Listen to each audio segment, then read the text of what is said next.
Anal polyps. Just learned this fun fact last year. What fetish is surprisingly actually a thing? Good googly moogly, it's my favorite viewer, back to watch another story time. I hope you didn't forget about me, and if you're joining us for your first time, I'm Andrew, your storyteller. Since you've made it this far, can you like the video and subscribe? If you do, I'll summon the ghost of Marilyn Monroe to suck you off tonight.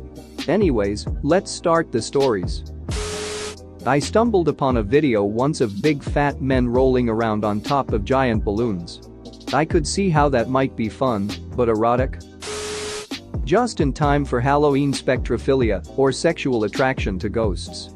How they actually get to successfully pull this off, I have no idea. Felching. Unloading in someone's butt without wearing a condom, then sucking it out. You can also pass your semen around after that via kissing. Photo mags of very fat chicks eating fattening food in skimpy lingerie while reclining on a couch. Skinny female cousin found a ton of these under her hubby's side of the bed one day.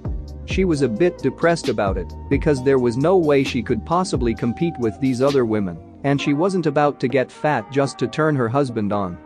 They separated soon after.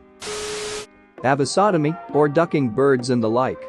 A lot of people who are into it like to duck chickens because they're small and readily available, but the thing about ducking a chicken is that it kills the chicken. Seriously. I love imagining an ethics council trying to regulate the ducking of chickens.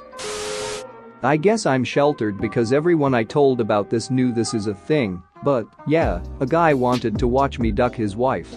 I'm black. They are white. Met a cute girl at a bar, made small talk, walked away and didn't think much of it. Later a guy approaches me and goes, "She's cute, huh?" I'm say yeah. He says, "You can duck her tonight, dude." Turns out this was their thing. I don't judge anyone, I just noped away. I like to assume that every single YouPMaywix username is in fact a reflection of that person's fetish.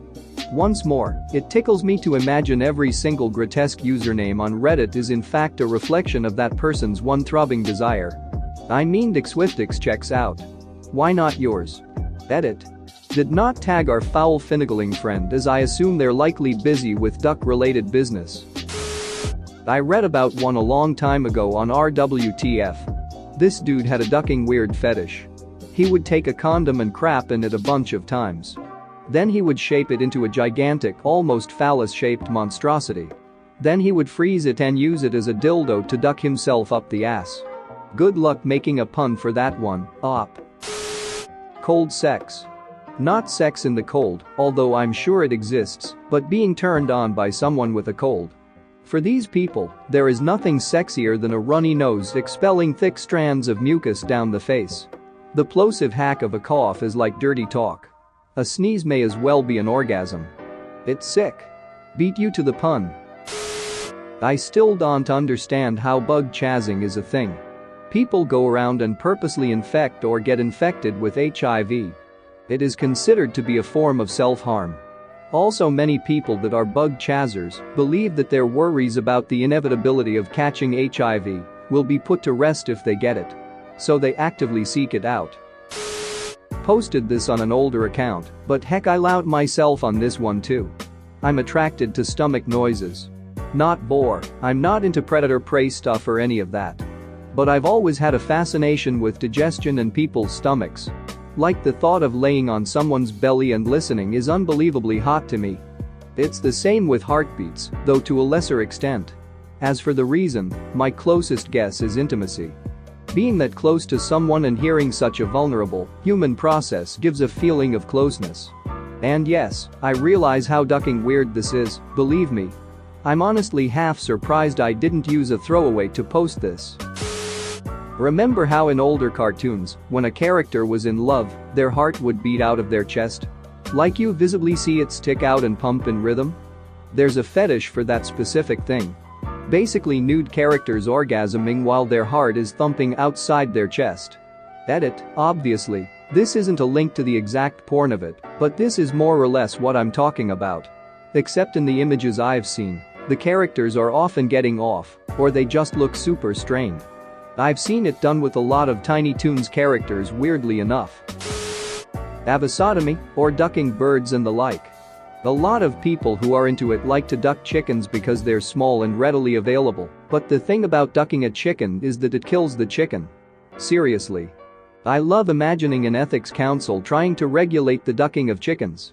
Is this genuinely a thing, not just an urban myth like the old gerbil stories or something? This is the first one that's actually made me say WTF. Like. A mammal. I can get how someone might be into that. But a frickin' chicken? I hate to break it to you, but gerbil stories are not just urban myths.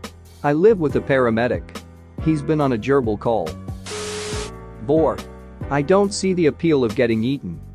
Vorophile here. It really can vary from person to person, much like other kinks. For some it's about being warm and happy inside someone else. More a feeling of acceptance and giving joy to someone else. For most it also can relate to the need of being not just wanted, but craved. Being hunted is often found in this kink, with the prey just accepting their fate.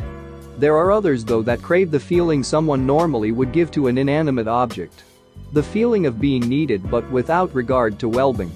It very much is a submissive dominance thing, of course.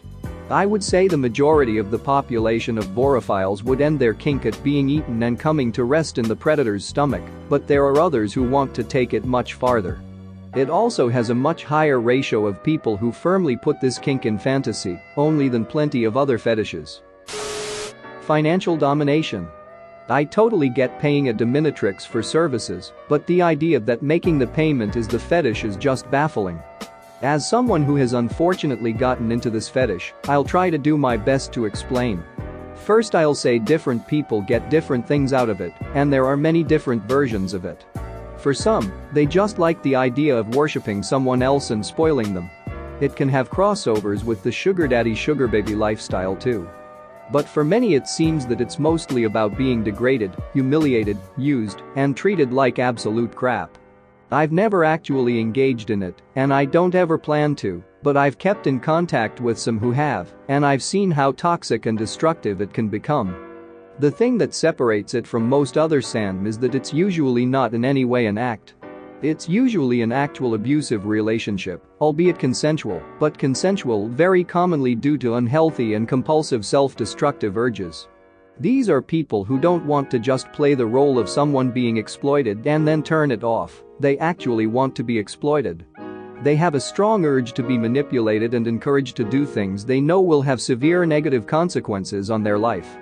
Usually by a stranger online that they'll never meet, sometimes never even see. There's almost never a safe word or any timeouts.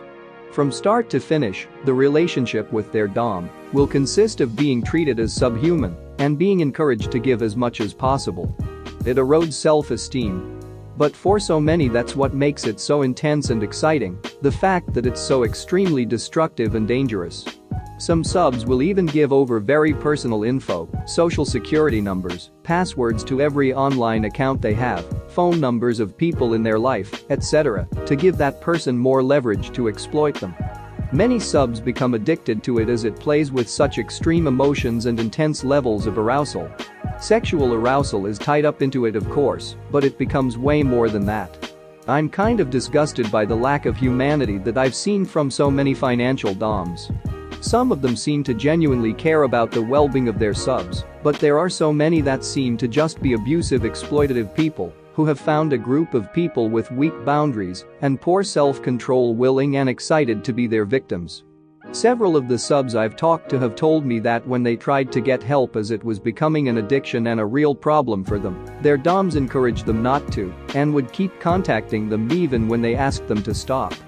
That kind of crap often seems to be glorified in the scene as just another part of the fetish, since it's all just about manipulation and exploitation.